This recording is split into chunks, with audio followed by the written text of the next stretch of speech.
Class 10 maths 2 यानी geometry हम लोगों ने सिमिलैरिटी वाला चैप्टर खत्म किया था। कुछ कुछ चीजें समझी होगी, कुछ कुछ नहीं समझी। सिमिलैरिटी में वापस करवा दूंगी आपको पूरा रिवाइज। अब हम लोग इजी चैप्टर से स्टार्ट कर रहे हैं। मैंने आप लोग लास्ट टाइम भी बोला था मैं स्कूल वाइज नहीं जा रही हूँ। जो चैप्टर आपको इजी पढ़ रहे ना ज्योमेट्री में वो पहले खत्म करते हैं। वैसे भी बोर्ड का एग्जाम है, सारी चीजें आने ही वाली है, तो फर्स्ट सेकंड करने की जरूरत नहीं है। ये चैप्टर बहुत इजी, 2 ही एक्सरसाइज है इसमें और लगेगा भी नहीं कि ज्योमेट्री का चैप्टर।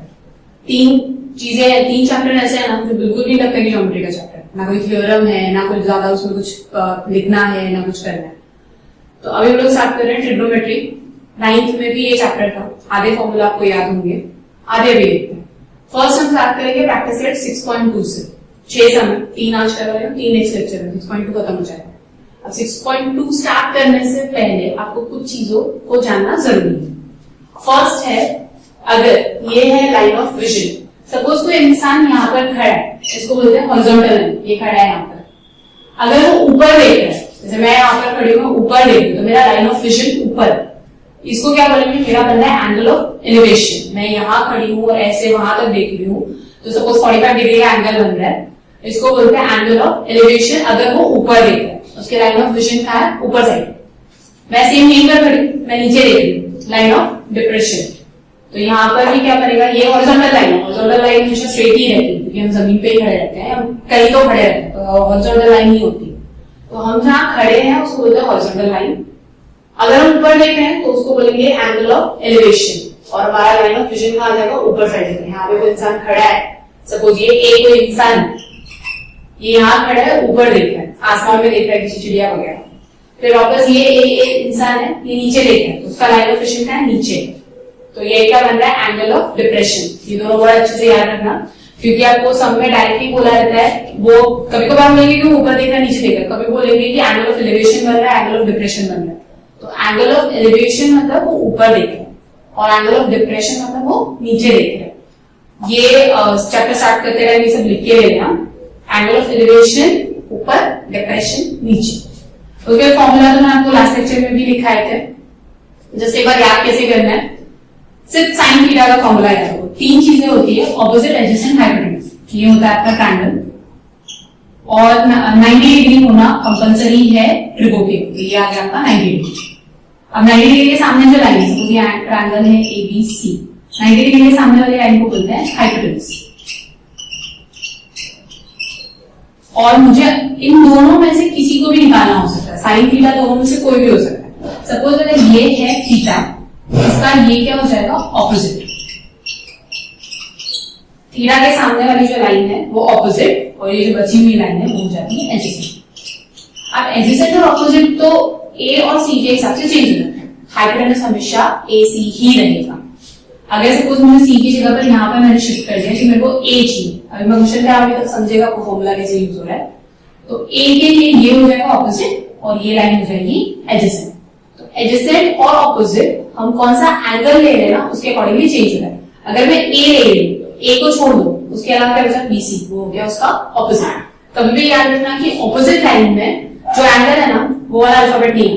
अगर मैंने A लिया तो ऑपोजिट आएगा BC, और एडजेसेंट में वो वाला अल्फाबेट आता ही है, वो वाला अल्फाबेट और 90 डिग्री का एंगल। जैसे मैंने A एंगल लिया, AB, BC। सपोज अगर कोई XYZ, यहाँ पर है कोई XYZ, अगर मैं X को ले रही हूँ, X को लूंगी तो ऑपोजिट क्या हो जाएगा, YZ, और एडजेसेंट क्या हो जाएगा, XY, क्योंकि Y पर 90 डिग्री का एंगल बना हुआ है, तो X और Y। तो कभी भी अगर आप एडजेसेंट लेते हो तो एंगल का अल्फाबेट आएगा, साथ में 90 डिग्री का अल्फाबेट आएगा एडजेसेंट में। ऑपोजिट में उसको छोड़ दो, X को छोड़ दो, बचा क्या, YZ, तो आपका ऑपोजिट साइड हो जाएगा।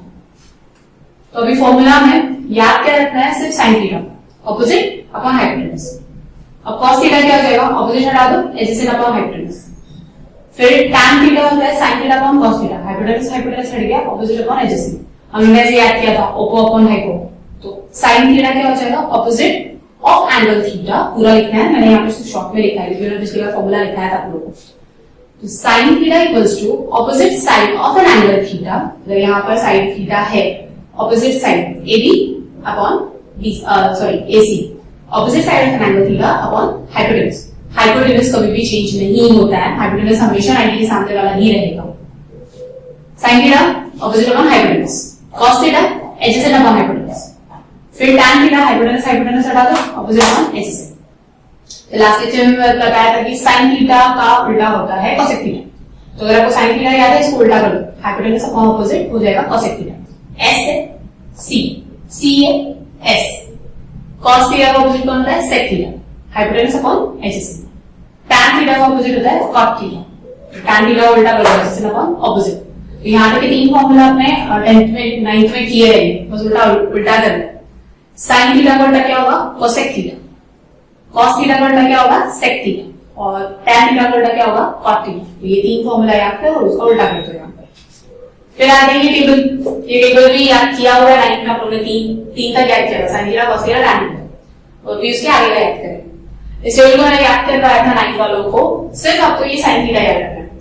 0 30 डिग्री 15 का डिफरेंस है, 15 का डिफरेंस यहाँ पे 15 का, यहाँ पे 30 का, तो 0 30 45 60 90 5 चीजें।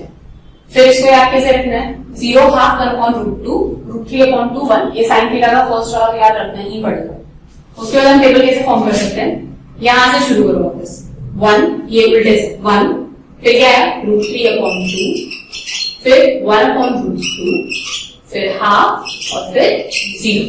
एक बार आपने sin थीटा लिख दिया ना, उसके बाद cos थीटा उल्टे से शुरू करना 1 √3 अपॉन 2 1 अपॉन √2 1 अपॉन 2 0, यहाँ तक हो गया।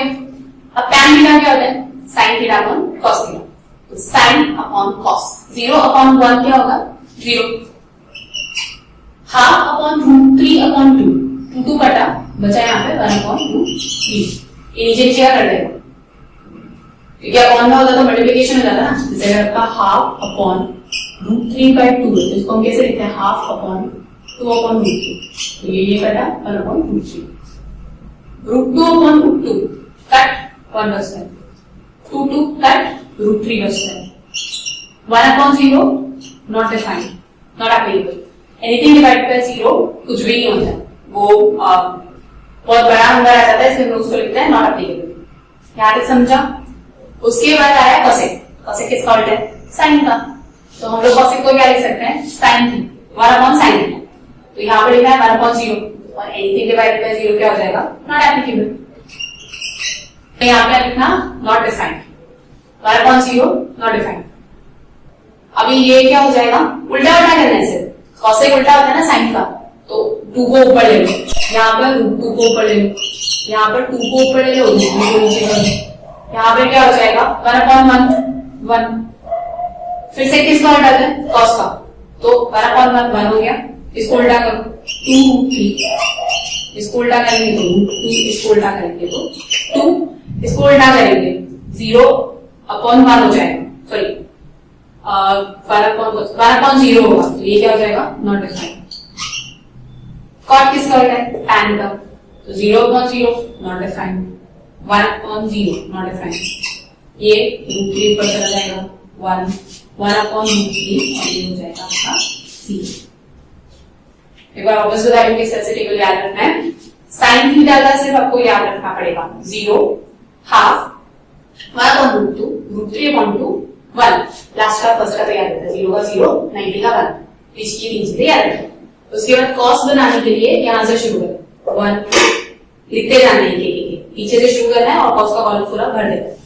उसके बाद tan होता है sin अपॉन cos, तो 0 अपॉन 1 0, ये अपॉन किया तो नीचे नीचे का हट जाता है 1 अपॉन √3, ये अपॉन किया तो नीचे नीचे का हटेगा 1 अपॉन 1 1, 2 हट गया √3 अपॉन 1 √3, 1 अपॉन 0 नॉट डिफाइंड। उसके बाद आता है cosec, cosec किसका उल्टा है sin का, तो उल्टा मतलब 1 अपॉन 0 लिखना है, 1 अपॉन 0 नॉट डिफाइंड, उल्टा कर दो 2 को ऊपर लेके आओ, 2 को हाँ सॉरी यहाँ पर 2 आ जाएगा, cosec हो गया sin का उल्टा √2 ऊपर चला गया, ये 2 ऊपर √3 नीचे, 1 अपॉन 1 sec किसका उल्टा है cos, 1 अपॉन 1 वापस उल्टा करना है 2 √3 √2 2 अपॉन 1 और 0 नॉट डिफाइंड। cot किसका उल्टा है tan का, तो 1 अपॉन 0 नॉट डिफाइंड, ये वापस √3 ऊपर 1 का 1 ही रहने वाला है, ये √3 नीचे आ जाएगा और नॉट डिफाइंड हो जाएगा 0।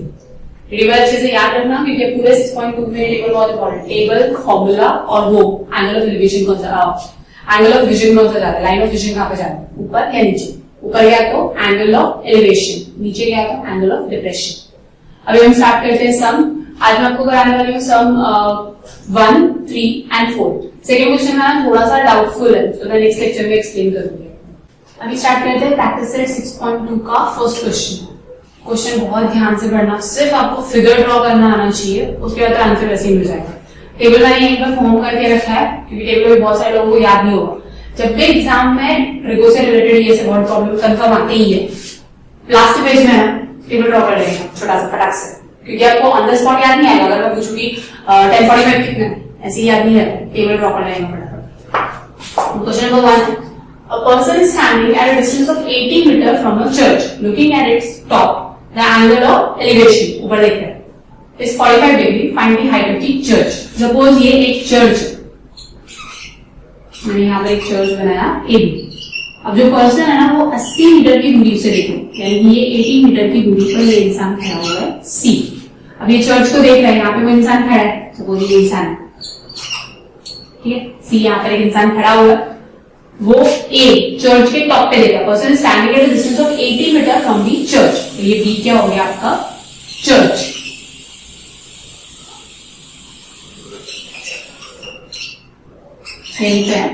ये हो गया आपका चर्च। यहाँ पर वो इंसान खड़ा हुआ है, लुकिंग एट इट्स टॉप, ये है चर्च का टॉप, यहाँ पर देख रहा है, ये उसका लाइन ऑफ विजन। और एंगल कितने का बना रहा है? 45 डिग्री का। ये हो गया 45 डिग्री। अब ये तो परपेंडिकुलर ही होता है ना, चर्च जो खड़ा है तो स्ट्रेट ही खड़ेगा, तो जमीन पे चर्च क्या है? परपेंडिकुलर, मतलब ये एंगल हमेशा हो जाएगा आपका 90 डिग्री। ऐसे ड्रॉ किया होगा ये 90 डिग्री, तो ये हो गया hypotenuse. Find the height of the church, ये हमको फाइंड करना। अब दिया क्या है और निकालना क्या है, इसके ऊपर हम डिसाइड करते हैं फॉर्मूला। आपको दिया क्या? BC चाहिए क्या? AB, हाइपोटेनस की जरूरत नहीं, और हमारा एंगल कौन सा है? C। तो अभी C के ऑपोजिट में है AB और एडजेसेंट में है BC। कौन से वाले फॉर्मूला में ऑपोजिट और एडजेसेंट दोनों आते हैं? एक तो आता है आपका tan, एक तो आता है cot, तो दोनों में से कोई भी फॉर्मूला यूज कर सकते हो। तो हम लोग क्या लिखेंगे? tan C, यानी कि tan 45 degree equals to what? Opposite AB upon BC adjacent. पूरा फॉर्मूला लिखना है, तो मैं सिर्फ अभी एक्सप्लेन कर रही हूँ उसके बारे में। अब tan 45 डिग्री का तो आपको वैल्यू पता है y। AB कितना है हमको नहीं पता है, BC दिया बनाई थी, शिफ्ट कर AB पता चल जाएगा। AB यानी क्या था? चर्च, मतलब ये भी क्या है? 80 मीटर लॉन्ग है। समझा? इस तरह से सॉल्व करना है। एक बार आपका फिगर बन गया ना, आपको यहाँ पर फिगर में क्या चाहिए? एक एंगल चाहिए, 45 90 जो भी है, एंगल पहचान बनाना चाहिए कि कहां पर बन रहा है, क्या दिया है, क्या पूछा है, बस ये दो लाइंस आ जानी चाहिए। आपको दिया क्या है? ये C से शुरू होकर 90 तक जा रहा है, एडजेसेंट लाइन, और ये C के ऑपोजिट में, तो ऑपोजिट और एडजेसेंट इन दोनों का चाहिए। तो इन दोनों से रिलेटेड फॉर्मूला था, एक तो tan, एक तो cot, दोनों से कोई भी फॉर्मूला यूज कर सकते हो। अगर हम cot करते, यहीं पे अगर मैं cot 45 लिखती, उल्टा हो जाता ना, cot 45 यानी एडजेसेंट BC और AB। अब cot 45 कितना है? 1। BC पता है कि AB नहीं पता है, AB को शिफ्ट कर, AB into 1 AB भी आता 80 मीटर। तो दोनों में से कोई भी फॉर्मूला यूज कर सकते हैं, लेकिन उसमें ऑपोजिट और एडजेसेंट दोनों आना चाहिए फॉर्मूला। तो अभी इसको लिखते कैसे? लिखने के टाइम में आपको फिगर में आपने जो भी अज्यूम किया है उन सबको सेंटेंस वाइज लिखना है, उसके बाद स्टार्ट कर सकते हो सर। तो यहाँ पर मैंने अज्यूम क्या किया है? Let A be a church, let segment A be church, C person is standing at point C। Person कहां खड़ा हुआ है? C पर। चर्च क्या है? AB। Angle of elevation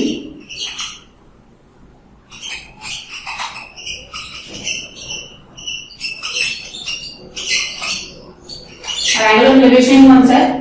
ACB, यहाँ पे बना है ना, C मिडिल में, तो C पे बना है, तो A या फिर BCA, ACB angle of elevation हो गया आपका। एंगल ऑफ एलिवेशन का हो गया एंगल एसीबी, एंगल एसीबी या फिर angle C equals to 45 degree given. Angle of elevation आपको दिया था 45 डिग्री, एंगल सी दिया होगा 45 डिग्री। अब हम क्या निकालेंगे, tan C opposite side of angle C upon adjacent side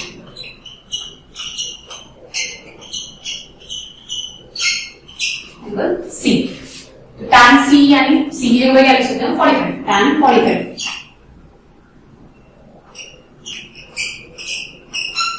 opposite side है सी का AB, AB upon BC। tan 45 अगले उन्होंने टेबल में देखा था, तो इसके बाद यहाँ पर tan 45 क्या है 1। AB नहीं पता है, BC AB, therefore AB equals to 80 metre. कैसा है वहां पे शिफ्ट किया तो 1 into 80 80 होता है, तो 80 equals to AB या फिर AB equals to 80 मीटर। और AB को हमने क्या अज्यूम किया था church, therefore height of church, हाँ यहाँ पे लेट सेगमेंट और AB भी the height of church।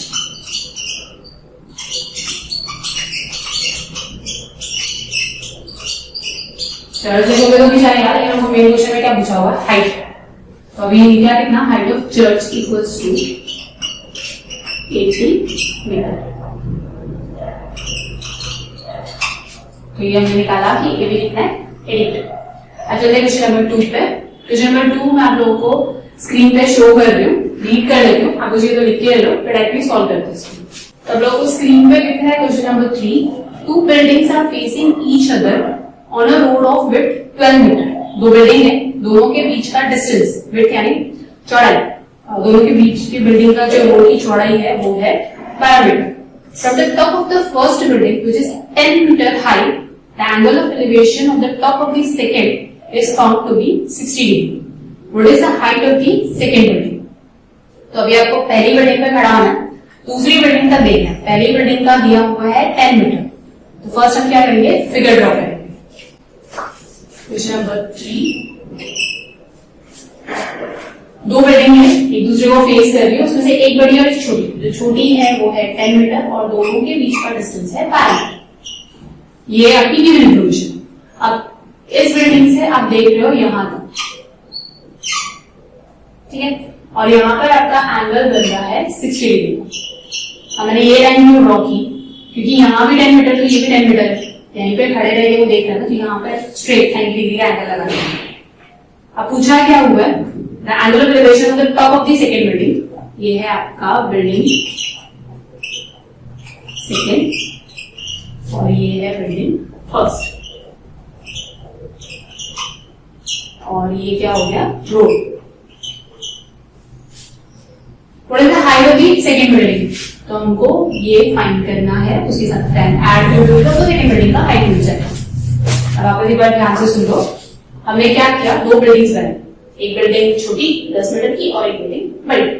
अब 10 मीटर की बिल्डिंग पे एक इंसान खड़ा है, यहाँ पर है आपका इंसान, यहाँ पे खड़ा है, खड़े रहकर दूसरी बिल्डिंग को देख रहे हैं। तो दूसरी बिल्डिंग को देखते टाइम उसने एंगल ऑफ एलिवेशन बनाया, तो वो ऊपर देख रहा है, डिप्रेशन बनाना तो नीचे दिखता है ना, मतलब दूसरी जो बिल्डिंग है वो इससे तो बड़ी है, ऊपर देख रहा है। तो यहाँ से वो ऊपर देख रहा था, यहाँ पर इस बिल्डिंग का टॉप पे यहाँ 60 डिग्री का एंगल बनाया उसने। दोनों बिल्डिंग्स के बीच का डिस्टेंस था 12 मीटर। अब आपको फाइंड क्या करना है, इस पूरी बिल्डिंग की हाइट। अब बिल्डिंग यहाँ से यहाँ तक तो सेम होगी 10 मीटर ही, तो अगर हमको ये पता चल जाए तो हम 10 मीटर उसके साथ ऐड कर देंगे, तो पूरी बिल्डिंग की हाइट मिल जाएगी। अब नेमिंग करेंगे इसका A B C D E, तो हमारा एक पूरा फिगर बना A B C D E। अब यहाँ पर B D और C E तो सेम है, हमको सिर्फ A C फाइंड करना। अब A C फाइंड करने के लिए, अब ये बिल्डिंग है स्ट्रेट है, तो ये तो बन गया आपका 90 का एंगल, ये हो गया हाइपोटेनस। हाइपोटेनस हमको कुछ नहीं करना है, हमको क्या चाहिए ये, और हमारे पास है क्या ये, क्योंकि ये पूरा स्क्वायर बनाना, सॉरी ये पूरा स्क्वायर बनाना, तो जितना यहाँ का डिस्टेंस है उतना यहाँ का डिस्टेंस होगा, तो ये भी हो गया आपका 12 मीटर। अब हमारे पास एडजेसेंट है और ऑपोजिट चाहिए, भाई tan या cot का फॉर्मूला। हमने क्या किया, एक बार वापस एक्सप्लेन कर रही हूँ। ये दो बिल्डिंग, एक बड़ी एक छोटी। अब बड़ी छोटी है वो कैसे समझा, क्योंकि उसने बोला कि एक बिल्डिंग से वो एंगल ऑफ एलिवेशन बनाना, दूसरी बिल्डिंग के टॉप पे देगा। जब एक बिल्डिंग छोटी होगी तभी तो वो टॉप पे देखेगा ना दूसरी बिल्डिंग के। तो ये बिल्डिंग थी 10 मीटर और इन दोनों के बीच का डिस्टेंस था 12 मीटर।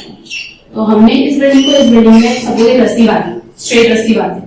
जितना डिस्टेंस यहाँ पर है उतना डिस्टेंस यहाँ पर भी आ जाएगा, जितना ये हाइट हुई उतनी ये भी हो गई। अब ये एंगल ऑफ एलिवेशन बनाया है यहाँ पर 60 डिग्री का angle.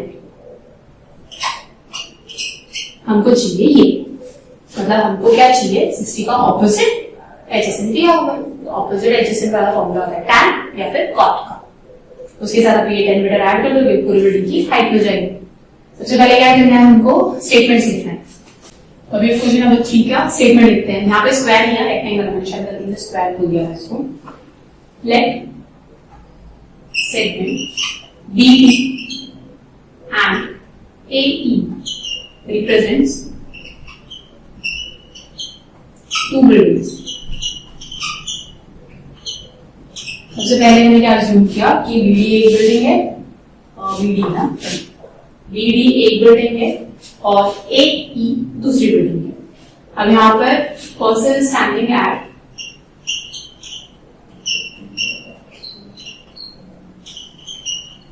Point E, B, width between two buildings is DE। इन दोनों का width क्या है, DE। अभी हमारे पास क्या क्या है, given BD equals to 10 centimeter, DE equals to 12 metre और 2 मीटर है, 10 मीटर 12 मीटर। और वो जो एंगल बना ना, angle of elevation, angle of elevation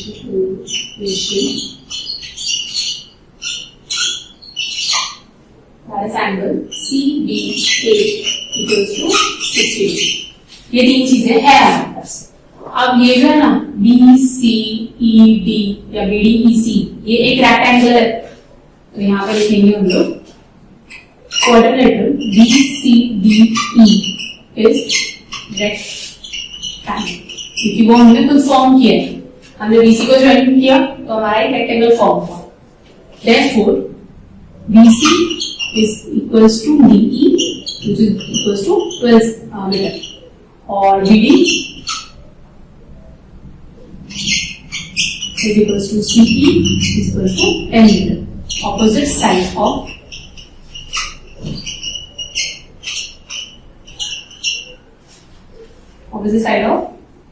angle, opposite side of rectangle, opposite side of rectangle same होते हैं। तो हम लोगों ने ये सब फाइंड करके रखा जो जो चीजें हमको चाहिए।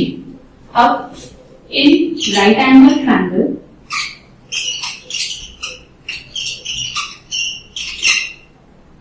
राइट एंगल ट्रायंगल कौन सा है, ACB। ACB में tan B,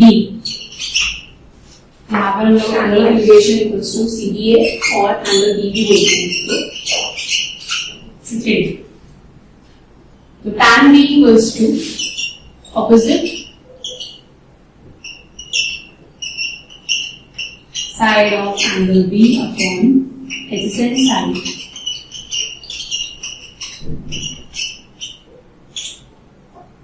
of angle B। तो tan B क्या है, एंगल B क्या है 60 डिग्री, ऑपोजिट क्या है B का AC और adjacent क्या है BC। tan 60 मेरा tan 60 नीचे, AC नहीं पता है, BC हमने अभी भी फाइंड किया, इसको डालते थे नंबरिंग 1। BC कितना है 5, तो ये हो जाएगा 12 3 इक्वल्स टू AC। 12 को यहाँ पे शिफ्ट किया, रूट 3 के साथ मल्टीप्लाई हुआ तो 12 अलग लिखना है, ये रूट का साइन अलग डालना है, उसके अंदर नहीं। 12 रूट 3 इक्वल्स टू AC। हमको AC पता चला, लेकिन पूरी बिल्डिंग है AE, तो अभी इसके बाद एक स्टेप और बाकी है। तो हमने AC निकाला 12AE 12√3 कैसे निकाला? सबसे पहले हमने लिखा कि हमने दो बिल्डिंग रिप्रेजेंट किया, BD A दो बिल्डिंग्स है, पर्सन स्टैंड वहां पे कर रहा है B पर और एंगल ऑफ एलिवेशन बना रहा है ABC का, इन दोनों के बीच का विड्थ है DE। हमारे पास BE था, BD था, एक रेक्टेंगल बना तो हम लोगों ने बाकी की साइड्स भी निकाल ली। उसके बाद हम लोगों ने जो एंगल ऑफ एलिवेशन है ABC उसको लेकर ये AC निकाला। अब हमको पूरी बिल्डिंग चाहिए A से E तक। इसके बाद क्या लिखेंगे हम लोग? AE इक्वल्स टू हम लोग क्या लिखते हैं? AC plus CE। AC आपने अभी भी निकाला 12√3 और CE हमने 1 से दिया हुआ था 10, तो टोटल आपका AE कितना हो चुका है? 10 प्लस 12√3 मीटर। ऐसे ही रहने देंगे या ऐसे रहने दोगे तो भी चलेगा। हम लोग ने जो नॉर्मल नंबर है वो आगे ले लिया और ग्रुप वाला पीछे ले लिया, लेकिन प्लस नहीं होता है, 10 और 12 प्लस नहीं होंगे। मैंने आपको लास्ट टाइम भी बताया था, डिजाइन का बताया था, कोई बताया जो वेरिएबल्स होता है ना वही ऐड है। अगर ये 10√3 होता तो 12 और 10 को ऐड कर सकते थे। ये 10 सिंगल में है, 12 के साथ में √3 ऐड नहीं करना है, 22√3 नहीं लिख सकते, अलग अलग ही रहने देना है। तो आपका फाइनल आंसर है AE इक्वल्स टू 10 प्लस 12√3 और AE क्या थी? हमारी second building. Therefore, height of second building equals to 10 plus 12√3 metre.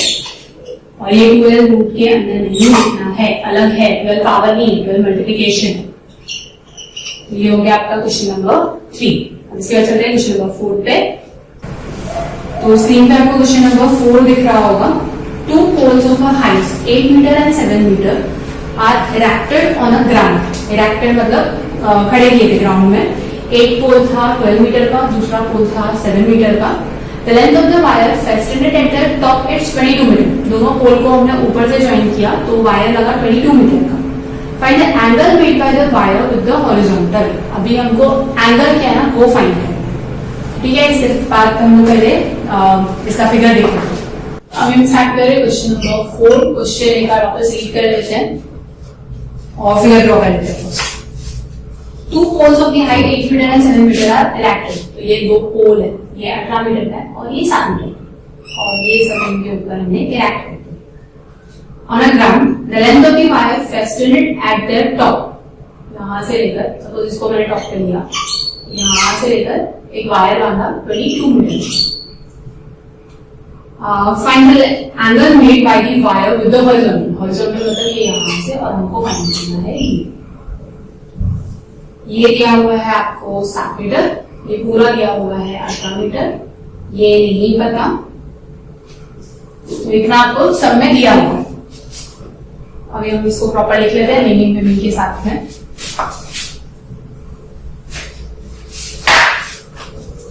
दो पोल, ये है 7 मीटर का पोल, ये है 18 मीटर का पोल और ये है 22 मीटर। सपोज AB एक पोल है, CD दूसरा पोल है और हॉरिजॉन्टल मतलब ये यहाँ से यहाँ पे एक लाइन ड्रॉ किया, ये हो गया E। ये दिया है 7 मीटर और ये पूरा दिया हुआ है आपको 18 मीटर। तो ये सारी इंफॉर्मेशन दी हुई है और ये हॉरिजॉन्टल मतलब ये क्या हो गया 90 डिग्री का। वो फाइंड क्या करना है कि एंगल ऑफ एलिवेशन जो है यानी कि एंगल ACE जो एंगल है वो क्या है। अब वो कैसे फाइंड करेंगे? अब उसके लिए कम से कम तो दो चीजें चाहिए। हमारे पास हाइपोटेनस है 22 मीटर का, अगर हमको AE या CE दोनों में से कुछ भी मिल जाता है तो हम अपना फॉर्मूला यूज कर सकते हैं। अब CE मिलने का कोई चांस नहीं है, AE हम फाइंड कर सकते हैं क्योंकि ये अगर 7 है, ये CD 7 है तो CD के सामने वाला EB भी 7 होगा, बचा हुआ ये कितना हो जाएगा 11। तो उसके बाद हम फॉर्मूला यूज कर सकते हैं। तो पहले गिवन इंफॉर्मेशन लिख लेते हैं।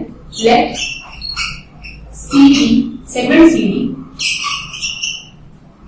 and segment AB are the two poles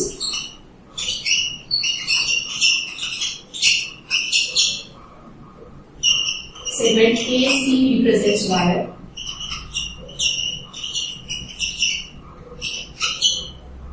segment CE horizontal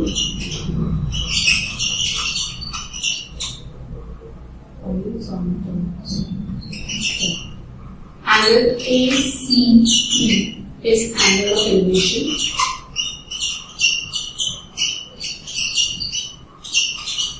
तो ये सारी चीजें हमने रिप्रेजेंट की कि जो सेगमेंट CD है वो एक पोल है, AB दूसरा पोल है, AC वायर है, CE हॉरिजॉन्टल है और angle ACE angle of elevation यहाँ पर से यहाँ तक पाया जा रहा है। अभी हमको CD कितना दिया हुआ है? CD equals to 7, AB equals to 18 और AC equals to 22 और एंगल ऑफ एलिवेशन हमको नहीं पता।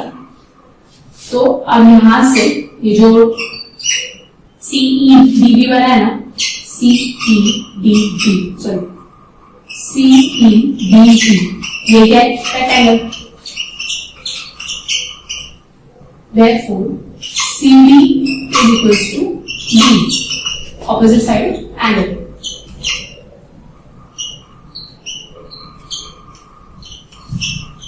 मेरा क्या CD और BE सेम हम ये सब क्यों कर रहे हैं? क्योंकि हमको AE चाहिए, तो AE फाइंड करने के लिए हमको EB निकालना पड़ेगा, माइनस करना पड़ेगा ना उसमें से AB में से, तो AE में। Therefore BEB कितना हो जाएगा आपका 7। ये यहां से जाता है, अगर आप इस पूरे को नंबर में लेते हैं 1, तो यहां से पता चला आपको 2 from 1 and 2। अब AB को कैसे लिख सकते हो? AB equals to AE plus EB। AB है आपका 18, AE नहीं पता, AE and EB 7 from 1 and 3, इसको नंबर दिया हमने 3। तो 1 से पता चला कि AB है 18 और 3 से पता चला कि ये 7। Therefore AE equals to 18 उसको शिफ्ट करो, हो गया 11। हमको AE तक मिल चुका। अब इन राइट एंगल ट्रायंगल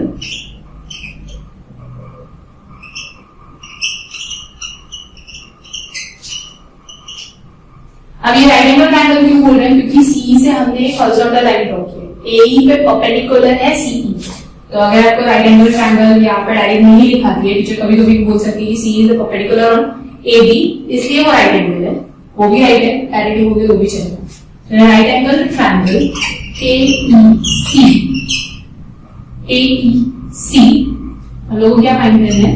अब आपको क्या मिला? AE मिला 11, AC ऑलरेडी 22 दिया हुआ, मतलब अगर मैं एंगल C की तरफ से देखूं तो मेरे पास ऑपोजिट है और हाइपोटेनस है।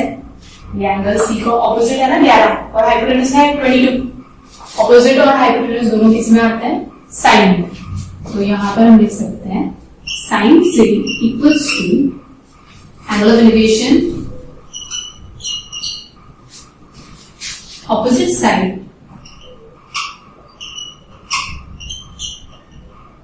of angle C upon hypotenuse।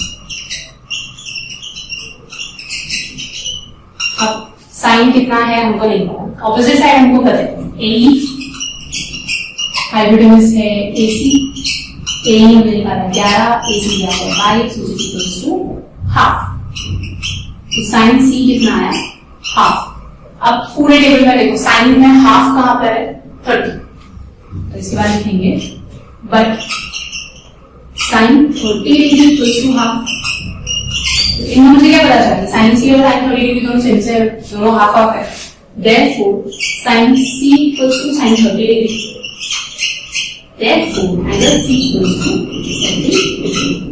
तो एंगल कितने का बना रहता है? वो 30 डिग्री। तो हम फाइनल आंसर लिखेंगे therefore angle of elevation equals to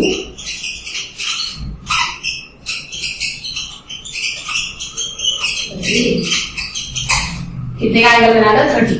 यहाँ पे हमको उल्टा दिया हुआ, एंगल नहीं दिया था, हमको साइड्स दी हुई। साइड्स के बेसिस पे हमने फॉर्मूला लिखा, हमको पता चला कि साइन C हाफ है और साइन में हाफ तो सिर्फ एक ही जगह है 30 डिग्री, मतलब वो क्या होगा?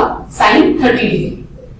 थोड़ा सा कंफ्यूजिंग हो सकता है ये सब, लेकिन अच्छे से रिवाइज कर लेना, इजी वाला पार्ट है। इसके बाद हम करेंगे क्वेश्चन नंबर 2, 5 और 6। तो रिवाइज करके प्लीज मेरे को मैसेज कर दो अगर कुछ नहीं समझ रहा है तो। मैथ में ज्योमेट्री में मैंने सिमिलैरिटी का जो होमवर्क दिया था, बहुत सारे बच्चों को नहीं आया था, तो मैं कल के लेक्चर में, जो नेक्स्ट लेक्चर होगा, उसमें वो सारी सम सॉल्व कर देंगे।